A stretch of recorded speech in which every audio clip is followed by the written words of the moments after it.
जैसा कि हमने कहा था कि हम आपको अंग्रेजी जीरो से सिखाएंगे, हम बिल्कुल प्रारंभ से सिखाएंगे और आपको इंग्लिश में कहीं भी कोई भी दिक्कत नहीं आने वाली है। आज हम आपको बताएंगे वर्ब। वर्ब मतलब होता है क्रियाएं।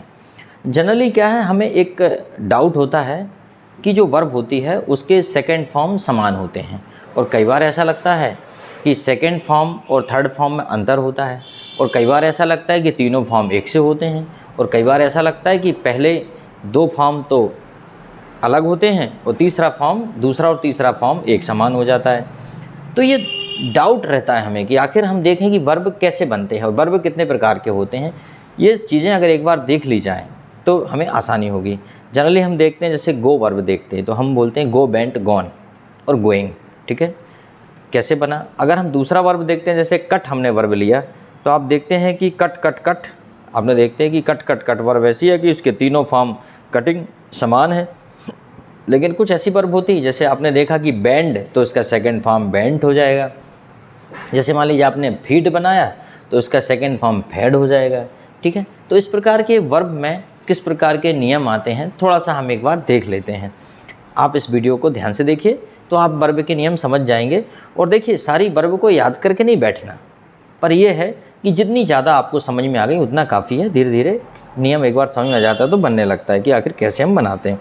देखिए, जैसा कि ये वर्ब है, ये दिया गया है कि ऐसी क्रियाएं जिनके काल व स्वरूप शब्द के भीतरी स्वर से बदलता है उसे स्ट्रॉन्ग वर्ब कहते हैं।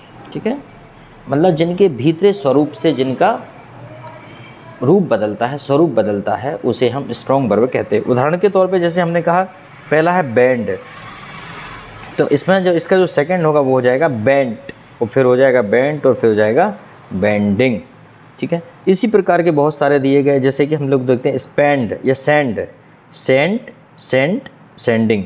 इसी प्रकार स्पेंड ले लीजिए, स्पेंट, स्पेंट, स्पेंडिंग। स्पेंड मतलब होता है खर्च करना, आप जानते हो। तो आप देखिएगा इस प्रकार की वर्ब, जैसे कि बिल्ड है तो इसमें हम क्या कर देते हैं, बिल्ट।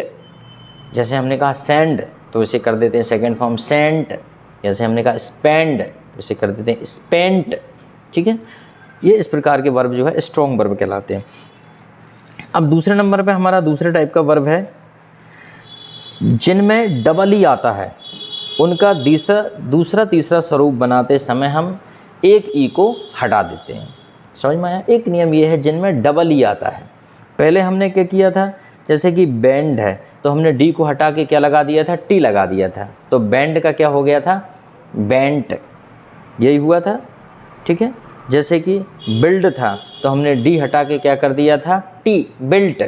इसमें हमने यही किया था, जैसे कि हमने डी को हटा के क्या लगा दिया था, डी को हटा के टी लगा दिया था। फिर से देखते हैं, यहाँ पे अगर इसमें देखते हैं हमने क्या किया था, डी की जगह पे क्या लगा दिया था, टी। लेकिन इस केस में हम क्या करेंगे, इस केस में हम क्या करेंगे, जो हमारा डबल ई दिया है इसे हटा के हम सिंगल ई लगा देंगे।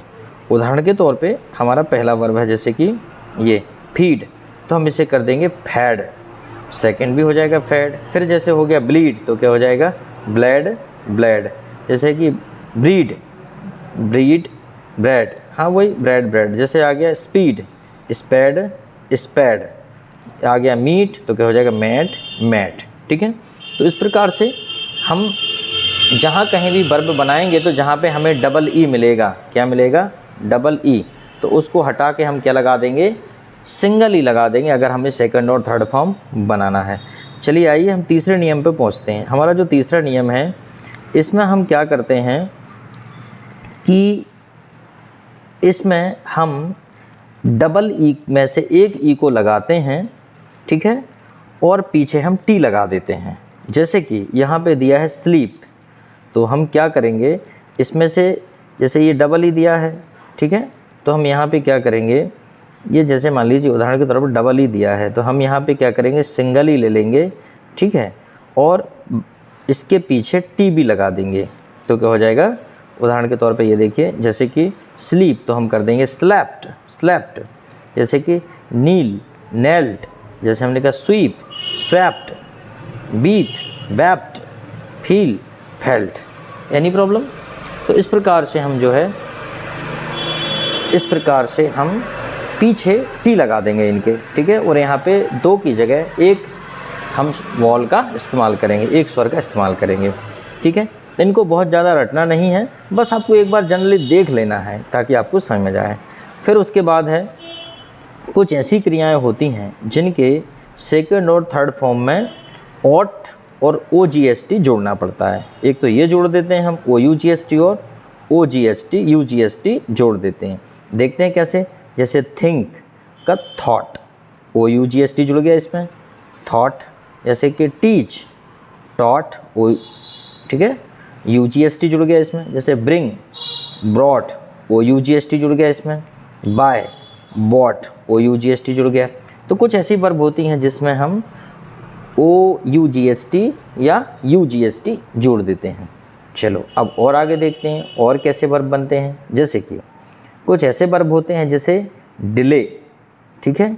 इस वर्ब में हम लोग क्या करते हैं कि इसमें बाय के पहले अगर कोई व्यंजन होता है तब बाय को हटाकर LED जोड़ा जाता है। जैसे मान लीजिए उदाहरण के तौर पे, जैसे मान लीजिए प्ले है, PLA बाय, तो हम क्या करेंगे PLAYED, ठीक है।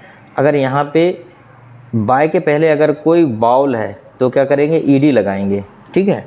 और अगर बाय के पहले अगर कोई कंसोनेंट है, जैसे कि उदाहरण के लिए कंसोनेंट है जैसे कि CR बाय, सॉरी जैसे कि ये आ गया CR बाय, जैसे क्राई है तो वाई के पहले क्या कंसोनेंट है, जैसे ऐसा करेंगे CRIED, तो इसे इस प्रकार से किया जाएगा। Any problem? तो इसे एक बार और देख लेते हैं किस प्रकार से आप इसे कर सकते हैं। जैसे कि ये देखिए, जैसे कि delay, delayed, play, played, pray, prayed, लेकिन आइडेंटिफाई, आइडेंटिफाइड, ठीक है। लेकिन अगर यहाँ पे हो जाता क्राई तो क्या हो जाता क्राइड। चलो अब देखते हैं अगला। अगला देखते हैं कुछ ऐसे वर्ब होते हैं जिनको तीनों फॉर्म समान होते हैं, जैसे कि cut, hit, hurt, let, net, put, quit, rid, set, read, shut, spread, spilt, split, bet, शर्त लगाना। ये सारे के सारे ऐसे वर्ब होते हैं। वर्ब देखते हैं हम, जैसे कि नंबर 7 पे है, जिनके दूसरे और तीसरे रूप भिन्न होते हैं, जैसे कि अवेक, अवोक, अवेकन, इसमें कोई नियम नहीं है। Arise, arose, arisen, blow, blew, blown, be, was, been और बीइंग। तो इस प्रकार से इनमें कोई नियम नहीं होता है। डू, डिड, डन, डूइंग, इसमें कोई नियम नहीं है। ईट, एट, ईटन, इसके दूसरे तीसरे रूप भिन्न होते हैं, इनमें कोई नियम नहीं होता है। आई थिंक आपको समझ में आया होगा। और अगर आपको हमारी स्मार्ट टॉक बुक चाहिए तो आप 9981184710 इस पर आप हमें मैसेज करें। इस पर आपको इस बुक की कॉस्ट बता दी जाएगी और यह बुक आपके पास पहुंचा दी जाएगी, ठीक है, पोस्ट कर दी जाएगी। Thank you very much. इस बुक में बहुत कुछ दिया है जिससे आप आसानी से अंग्रेजी सीख सकते हो।